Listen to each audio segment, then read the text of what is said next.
Gathering family and friends together for a home-cooked meal should bring joy. The last thing you want is unexpected food poisoning. It's important to remember to wash your hands frequently, keep foods at proper temperatures, cook meats to proper temperatures to avoid any foodborne illness. Rinsing vegetables to rid them of loose grit or lingering dirt helps reduce germs. But when it comes to meat and poultry, that's another story.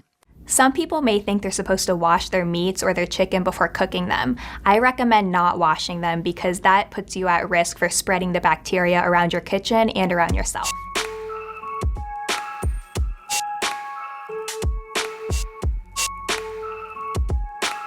Hey guys, welcome back to Liminal Period. It's your girl, Chun-Li Shadi. So in today's video, I wanted to talk about whether or not it's proper for us to wash our proteins. And the reason why I wanted to make this video is because I've had a lot of people comment and suggest that I make a cooking video or share some of my recipe videos. And I'm not here to gatekeep, honestly. But at the same time, I know the internet and the critics are harsh, and therefore I've hesitated on sharing recipes because I don't want to get demolished within the first 1 minute of a video. Okay, that's never my goal. And I feel like washing and prepping your protein is literally the first step to most recipes because, you know, you got to marinate it and stuff. So anyways, I've been all up in my head about it. So today we're going to talk about it. Should you wash your chicken? There's been a pretty heated debate of whether or not you should wash your chicken. Even people in the industry are split regarding this matter. Do you wash your chicken? I do not wash my chicken. Yes. No, wash the chicken. Always. I think it's necessary. Why should you wash your chicken? You must get rid of all the preservatives and the kind of bacteria. What is a reason people shouldn't wash chicken? Because when you wash it, it splatters and it gets all the chicken juices everywhere. Just cook it. Let's turn to the health experts to see what they have to say. People want to wash their chickens because they want to get rid of the bacteria. Cooking is the only thing that's going to get rid of it. Just look what happened when we applied a fluorescent gel to the chicken and then washed it. Oh my gosh, it's everywhere. Dripping down the sink. Inside of the... Okay, yes. The fluorescent light, the UV lights are showing that the chicken juice is everywhere, but I also believe that it's everywhere because the cooks or the chefs that are washing and prepping this chicken never properly learned how to wash it. And I'm not trying to make a video of me defending washing of the chicken, but you know, it's kind of like going through a process for the first time if you're having to wash a baby, if you have a newborn, or washing a dog if you've never had a pet before. Some people don't know the process and they can make a huge mess of the situation, okay? Because whenever I wash my chicken, my beef, my pork, it's in a metal bowl. Like, I use a metal bowl. I have a ton of them.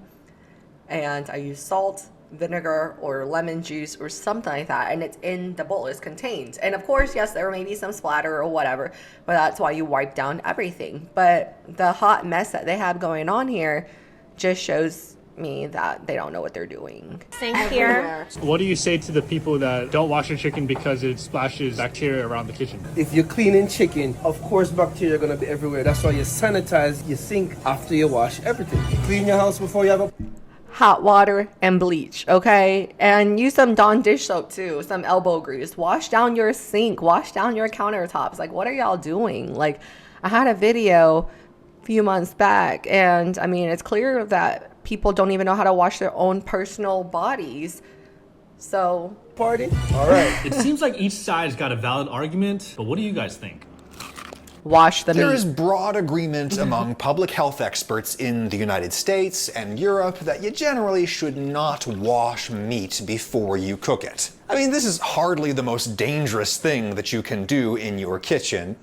So in the West is what he's saying. Europe and Americas. Okay. But washing meat probably creates more health hazards than it prevents. It splashes raw meat juice around your kitchen where it can get on your raw food or on your hands. And it sends droplets or aerosols of raw meat goo up into the air where they can enter your body directly. Scientists have done observational studies where they asked people to do what they normally do in the kitchen. Some people washed the meat under the faucet, which is the really bad thing, very splashy. Nope. Some people did it in a bowl. People cleaned and sterilized after after they were done, but, well, here's Shauna Henley at the University of Maryland's Department of Nutrition and Food Science. The current USDA study right now, they're showing that even if you say you clean your sink out, there's still potential for bacteria to hang out in the sink. So if you're washing something else in your sink, you don't know if cross-contamination's occurring, because it could take as few as 10 bacteria cells to make someone sick based on their health status.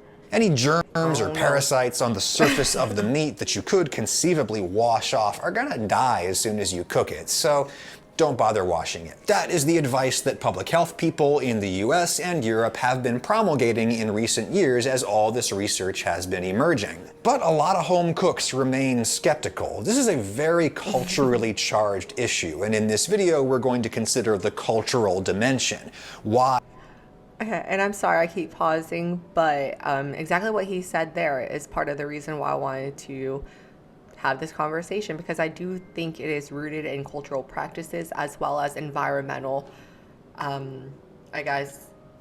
environmental characteristics, I guess, because obviously if you're living in Alaska or the Antarcticas, you know, where it's extremely cold and bacteria is harder to grow and cross-contaminate, whereas like if you're from a tropical country, if you're from the islands, if you're from Vietnam, then perhaps maybe you're washing things more frequently because the higher humidity, the higher temperatures is a breeding ground for bacteria. Okay, so I don't know. Maybe it's a cultural conversation, y'all. Some people feel particularly strongly about washing meat. In fact, these guys and I undertook an original research project on people's meat washing attitudes and practices, the results of which we will present here. And I don't think any of us are proceeding from the assumption that meat washers are just rubes who need to be set straight. People have reasons for doing what they do, and it's not all about germs. The initial public health messaging on this topic was, I think it's fair to say, not very culturally aware. Lucia will never be able to wash off all the bacteria. You see, honestly, again, sorry for the pause, but you see all that splatter that she's creating around the sink? Like, just all that movement, like, that's just unnecessary. That may be present. And you could certainly say as much about some of my prior videos on this topic. Much of the United States Department of Agriculture's public outreach on meat washing came via a digital platform called Ask Karen. Karen was a fictional character created to personify the friendly consumer advice that the USDA provides. And when they rolled her out in 2011, Karen had not yet become what it is today. A pejorative to describe a clueless and entitled white lady, but it kind of fits, right? They have since ditched the character. So, elephant in the room, white people are less likely to wash their meat than other kinds of... They're also less likely to wash their legs. They're also less likely to wash their hands after using the bathroom. They're also less likely to use a washcloth. And again, I'm not shaming you. I'm just including the washing of the chicken under that same bucket, because it seems like you guys just assume that bacteria dies off eventually somehow. And I'm supposed to take your advice. Okay. People. That is a finding of some research, including our research. You also wear shoes in the house. Again, I'm supposed to take advice from you. Not you, sir. Not you, nerd, sir. But the people, right? Okay. Research, and also some done by Shauna Henley. And my dissertation at Drexel University was basically telling people, don't wash your chicken. This research involved doing focus groups with people around Philadelphia, where Drexel is. Quite a lot of people of color there, and Henley says the folks she spoke to were very receptive to the scientific message she presented. A couple years later, someone will see me be like, I remember you, you're the chicken girl. I still wash my chicken. But I'm like, at least you know why. And they laugh and they know too. But we also found too that a lot of people, when they're washing or soaking raw poultry, it wasn't for bacterial purposes. It was more of getting rid of slime, getting rid of fat, and other things that they perceived were on the chicken that they didn't want there. So, again, when I'm cooking, I'm not using a microscope. I'm not in a chemistry lab. I'm not, doing all that jazz. But is washing off slime or washing off the debris, dirt, or whatever else that you have on the chicken to sanitize it, wouldn't that also wash off the bacteria? Am I crazy? When they cooked it. So what are all those specific concerns about? Well, let me show you what we found out. I enlisted the help of a couple professors at Middle Georgia State University. This is my buddy, Chris Savadawa, a Go Georgia. public health guy. He's Hopi, Native American, grew up on reservation. What does he do with meat? I usually wash it, and it's kind of, it's habitual. And this is Michael Gibbons, sociologist, white guy from the Midwest. He actually worked for a while in a poultry processing plant. I don't wash meat if it feels or smells funky enough to need to wash. My wife will throw it away before I ever see it. She's very, very conservative. So what Michael and Chris told me is that good survey research usually starts with a qualitative phase, that is interviews, focus groups, and such. As a practical matter, you usually can't do that kind of research on the scale that would yield scientifically, statistically valid results. You just can't interview enough people. The function of the qual phase of research is to explore the question a little bit and then get ready for the quant phase. That is where you craft an instrument, a survey that you can then put out to a whole lot of people and get statistically significant results. And basically my qualitative phase was TikTok. I have a strikingly global and diverse audience there, and I got hundreds of comments from people absolutely disgusted by the idea that somebody wouldn't wash their meat. Again, it's very anecdotal, but I was struck by the number of comments I saw from people of, for example, Caribbean and Middle Eastern origin who said that they wash meat to get rid of a raw smell. There's even an Arabic word for that, zencha. Thanks to everybody on Twitter who tried to teach me how to pronounce that. I'm sure I'm still butchering it. Zencha. It's apparently infamously untranslatable, but a lot of people describe zencha as this kind of raw chickeny smell, even a putrid smell. And these commenters said that when they wash meat, they don't mean running it under the sink. They mean you put it in a bowl, you rub it down with citrus or vinegar or salt or even flour I've seen people use. Then you submerge the chicken and let it soak for a while in this solution that I would call a brine or a marinade, but this is what a lot of people in the world call washing. This, they say, gets rid of that raw smell and taste, and then you can cook it. Oh hey, check out my new 10-inch stainless steel skillet, courtesy of the sponsor of this video, Misen, whom I'll now briefly thank. Pans in this very modest price range are never remotely this heavy. This thing is an absolute unit, and all of that weight of metal helps the pan heat evenly and consistently. It won't swing wildly from too cool to too hot the way that cheap light pans always do. If you're just starting out cooking, a good knife and a good 10-inch oven-safe skillet are the first things I think you should get. And indeed, this chicken no longer smells raw, but isn't that what cooking does? I mean, if you're looking to convert raw flavors into cooked flavors, cooking is generally a really good way to do that. What does washing have to do with raw tastes? Well, here's a theory. I couldn't find any research on the historical origins of this particular washing practice, but here's my hypothesis.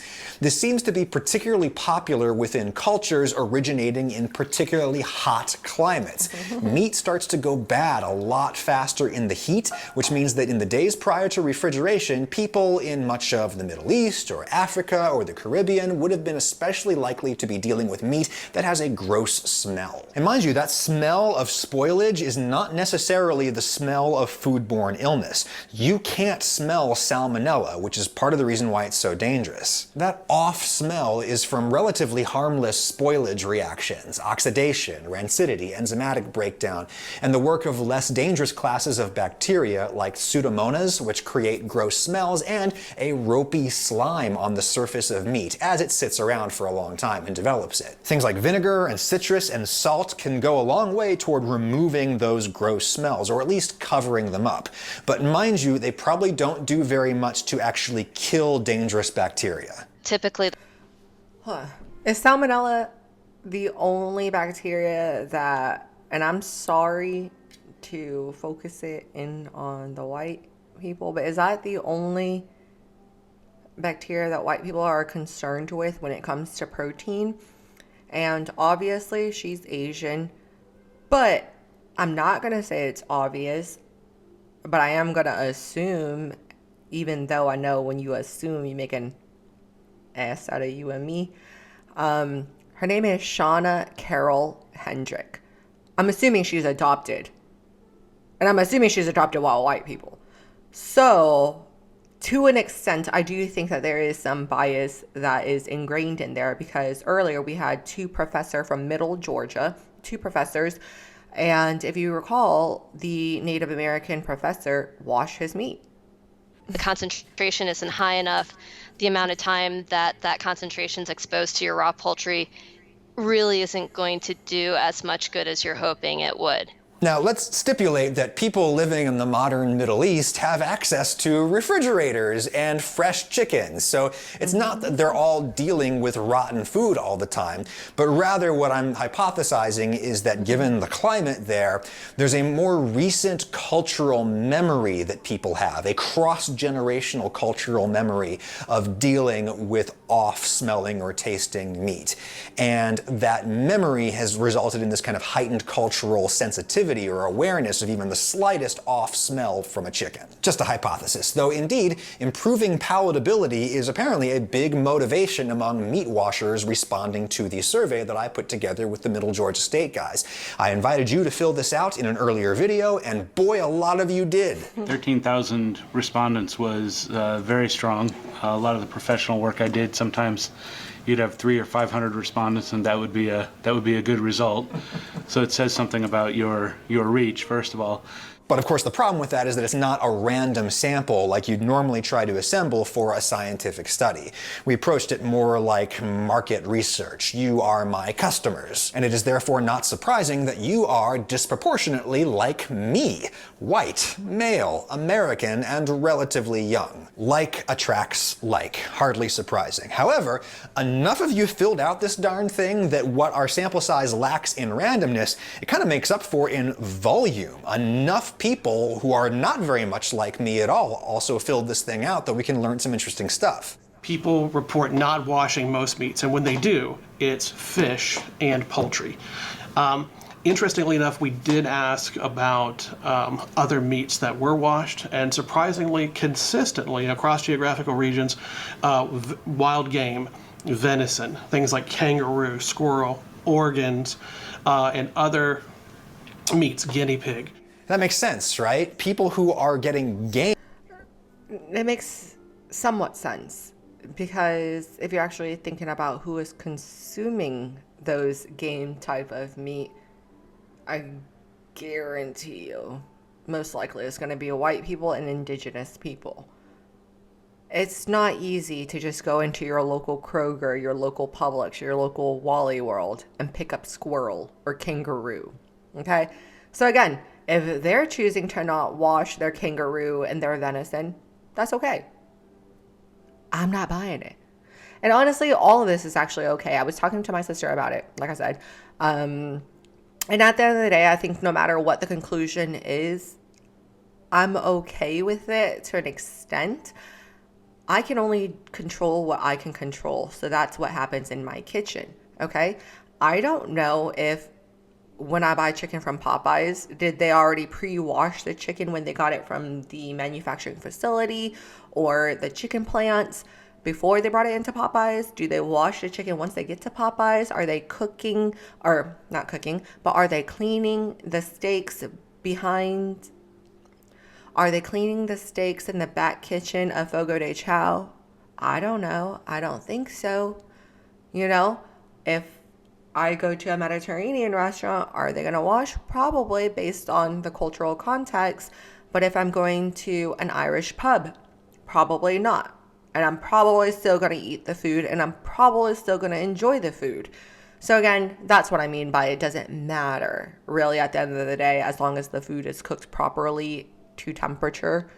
But still think it's an interesting conversation. Are not dealing with meat that was factory processed and shrink wrapped and delivered to the supermarket hermetically sealed. They're dealing with like things that they may have even butchered themselves, things with like feathers and hair and blood and actual dirt and debris on them that needs to be washed off.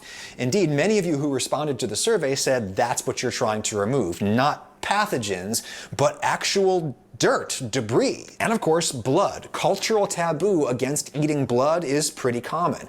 The Torah and the Quran, for example, both explicitly forbid eating blood. However, this is one case where I actually think a lot of people's concerns may be unfounded. I showed this clip on my TikTok and I got tons of comments saying, ew, look at all that blood, but it's not blood. In the meat industry, they call this purge. It's just water, juice from inside the muscle, and a lot of it leaks out into the packaging with time. The meat purges. The pink color in it is myoglobin, which is a protein that stores and transports oxygen inside your muscles. It's not the same thing as hemoglobin, which is what makes blood red. Similar things, but they're just fundamentally different. Meat juice is not blood. And if you've got a problem with eating myoglobin-filled purge, then you've got a problem with eating meat, because this is the liquid that's inside all meat. This is the juice that makes meat juicy. And see, that's a cultural difference, because I'm telling you, it's like, if I can find the clip of this Korean restaurateur mom cooking, she literally uses the same terminologies, and she's washing off the myoglobin. She's washing it off in order for it to have that less raw, less gamey, less outside taste. And I don't know how else to describe that, but it's like, oh yeah, so he was talking about, I think the Arabic term is zahran or zafran. He's gonna say it again in the video, so please excuse me because I've only heard it in this video. But that term, which he said is a non-translatable term into English, is actually, I'm assuming, if it means what he's describing, which is that rawness, that gamey taste, it's like we have that word in Vietnamese as well. Okay, actually, let me call my sister and see what that word is. Tan. I don't need to call her because I speak Viet, but the word is tan. Okay, tan. It's like your fish. If it's smelling a little fishy, like, you know how sometimes, like, if you buy something in a salmon or whatever, like from a fast food fry shop or whatever, and it's fried fish, sometimes it can have a fishy smell to it, and that's what we're washing off. We're washing off that tanness, okay, that gaminess. But anyways, it's the stuff that comes out during cooking and that you might later convert into a gravy. Anyway, down in the description there's links to all. Sorry, but no, it ain't. I am not trying to convert myoglobin red water meat juices into gravy. Maybe there's some meat juices that escape the cooked meat that I'm already prepping, but no, I'm not squeezing liquid out the chicken package. That's not happening. No. Of our anonymized survey results, you can see the Google form responses and this PowerPoint the guys put together. Another interesting finding was an age corollary. So just based on proportionality for 25-year-olds to 34-year-olds, older people more likely to wash meat than younger people. Young people don't know how to cook. Okay, haven't we already talked about recipes being lost throughout the generations? Okay, like they're not properly learning how to wash the cupboards. They're not learning how to clean the baseboards. Okay, so what makes you think that they're gonna wash some chicken? They're gonna Uber Eats it. We also interestingly found attitudes in general about food safety and hygiene got a lot more extreme when you looked at people coming from a certain type of household. In large families, the fact that there were desperate people who were, least important and then high. Our hypothesis is that if you're cooking for a really large family, you respond to that one of two ways. You either go super OCD, or you kind of go, screw it, I just gotta get dinner on the table somehow, and nothing I've done has killed any of us yet. Again, all our data is in the description. Our hope is that it can be the jumping off point for one of you out there to do some actual scholarly research with a randomized sample. However, when I announced this project in an earlier video, I was contacted by some scientists in Europe who are working on a study about meat washing and other home cooking practices and attitudes right now. It is a huge EU project called Safe Consume, where they are studying cooking practices that lead to 5 major foodborne hazards in Europe. This is Monica Truninger, a sociologist at the University of Lisbon, who has been going in with teams of scientists to document how Europeans cook in their own homes. So it was in 5 countries: Portugal, UK, Romania, France, and Norway.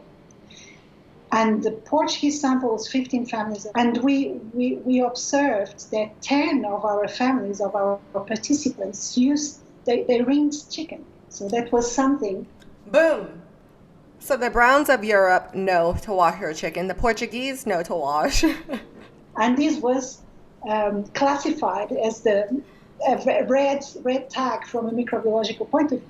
And remember, this is an ongoing research project, but looking at their preliminary findings, they have sort of a pretty glaring conclusion. Overwhelmingly, the chicken washers are in southern and eastern Europe, Romania, Hungary, Portugal, Italy.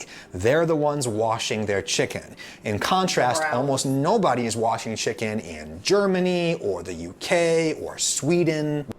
The whites, okay? Okay. I'm not even trying to be funny right now. I'm not even trying to be funny, but you're literally talking about the colored or the minority ethnic groups within Europe washing their chicken, and then the Swedish, the French, and the Netherlands and Germans aren't washing. I don't know. Kind of sus the data that we're reviewing. Why would there be such a strong difference along national lines? We suppose it's because of some proximity to like a peasant society past. A peasant society past. That's another scientist who's working on this, also at the University of Lisbon, Luis Junqueira. In Southern Europe and Eastern Europe, most people's grandparents were, lived in largely peasant society. So I think we think it's something like that. So it's related to that proximity to that culture. A culture. And again, I do apologize for all the pauses, but it's just reminding me how in the video of couples discussing whether or not they wash their legs or use a washcloth, they literally also tied it back into class. It was like whenever they were talking about the Caribbean person that was in the couple dynamic, or the black person or the Asian person, they always talk about class. And oh yeah, you think you're washing yourself better because you're using an exfoliant or you're using a washcloth, but it's only because you're poor. Rich people don't use it. And actually, Tom Segura actually had a somewhat funny, somewhat controversial little bit on his podcast about it, when they asked him if he washed his legs, and he was like, no, that's for the poors. Wash rags are for the poors. Okay? So I don't know. I feel like this type of thinking just kind of is like a, underlying tone. In which most people were slaughtering their own meat or buying it from somebody in a big open-air market and dealing with a product that might have actual debris and blood and feathers and stuff on it. Most people in Portugal are buying their meat from the grocery store these days, just like I am, but that cross-generational cultural memory of getting a very different kind of meat, a very different kind of way, is just more recent, and it informs current practices. It explains why a lot of people in a place like that might be more likely to wash their chicken even when scientists tell them not to. Certainly poverty has got to be a related phenomenon, right? If you're poor here in the US, yeah, your chicken is factory produced and shrink wrapped, but it might also be the manager's special, cheap meat that's been sitting around for a while, and it has that ropey slime caused by spoilage bacteria. People understandably want to wash that off. For what it's worth, several experts I've talked to about this topic say that a safer option might be to take a paper towel and use that to blot or scrape off anything undesirable that's on your meat. Sorry for the long pause, but it really helps to explain why some people are only washing the hot spots of their body.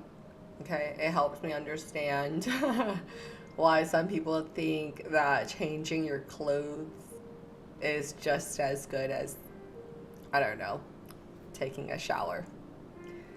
To me, if you felt like the meat needed to be washed or things needed to be removed, whether it's contaminants, bacteria, actual dirt, actual debris, whatever, how the hell are you gonna just blot it off? Like, are you being for real? Like, when do you go to the restroom, wipe your butt, and then just blot off your hands with a napkin or with a paper towel? No, you gotta go in with soap and water and sing ABC. 30 seconds, bro. Like, I talked to my sister. I'm gonna keep reminding you guys because I had so much information from her. But she was telling me, because she works at urgent care, and she's like, yeah, every single time I see a patient or when I need to wash my hands, it's required that we wash our hands for a minute straight. So to think about it, it's like just your hands, you're not even eating your hands. You're just touching other people or shaking hands or high-fiving and dapping people. And you got to wash your hands for a minute. But now you're talking about meat that has gone through the manufacturer, that has gone through processing, that has been sliced, diced, cut up. There's probably bone shards poking up in there. And you're telling me that you're just going to blot that off? Like, what? I thought you were telling me to eat the Mayo and make gravy with it. Why are you blotting off your gravy, sir? Paper towel is easy to dispose of safely, and from a cook's perspective, dry meat browns better, so yay. But you know, do what is right for you and your context. Not everybody is living the same life. The one thing we should probably all stop doing is washing meat under the faucet. Most of you who wash meat said that you do it under running water, and that's probably the worst thing. If you're gonna wash, do it in the bowl. Zenha. See, I told you he was going to use that word again, zenha. And I've actually never heard it from an Arabic person, so if there are any Arabs or any Arabic speakers in the comment section, please do correct me because I do like words, I do like languages, and I try my best to respect it. Okay? But yeah, I don't know. Like I said, at the end of the day, you know, I'm still alive. I'm 32. My birthday was last Wednesday. Happy birthday to me. But I'm still alive, and I've been eating food washed and unwashed. I've traveled a ton. I remember even going to India and back in 2019, and one of my friends who's from India, he happened to be over there as well, and we had met up to eat, and we were both meat eaters.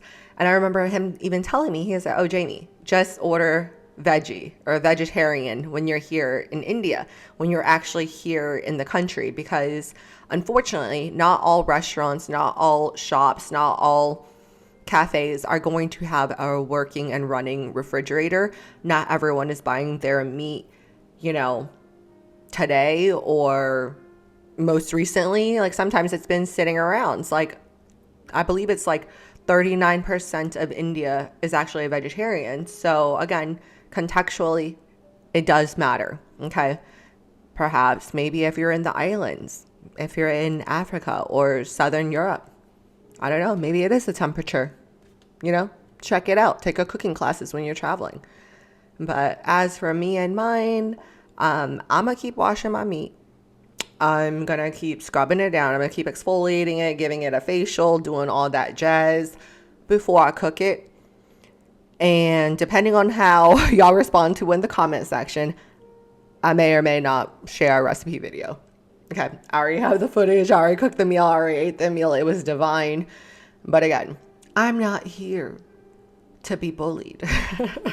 But anyways, I've enjoyed today's conversation. I hope you guys did too. All the videos that I've shared today will be linked in the description box down below.